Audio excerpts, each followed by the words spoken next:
টিএমসির পুষ্পা জাহাঙ্গীর খানকে পুলিশ গ্রেপ্তার করেছে। এই টিএমসির গুন্ডা পুষ্পা জাহাঙ্গীর খানকে গ্রেপ্তার করার পর পুষ্পার অঞ্চলের কিছু চাচি, খালা এবং বেগমেরা রাস্তা অবরোধ করেছে। তাদের দাবি জাহাঙ্গীর খানকে ছেড়ে দিতে হবে। এরা ইরানের জঙ্গি খামেনি পটল তোলার পর রাস্তা প্রোটেস্ট করেছিল।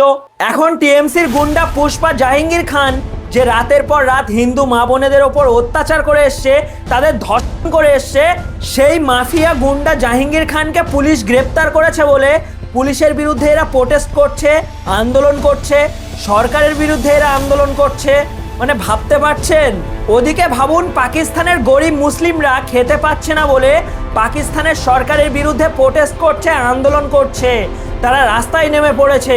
সেই রাস্তায় নামা গরিব মুসলিমদের ধরে ধরে পাকিস্তানের সরকার এবং পুলিশ করে মারছে। ওই মুসলিমদের জন্য এরা প্রোটেস্ট করছে না। मेरी इत्तला के मुताबिक 150 से 200 बंदों को शहीद कर दिया। এরা প্রোটেস্ট করছে কার জন্য? খামেনির জন্য, পুষ্পা জাহাঙ্গীরের জন্য। ভাবতে পারছেন এদের মানসিকতা?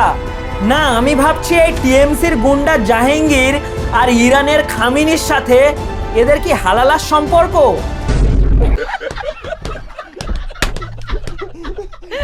কমেন্ট করে অবশ্যই জানাবেন। দেখা হচ্ছে পরের কোনো ভিডিওতে। জয় শ্রীরাম, জয় সনাতন।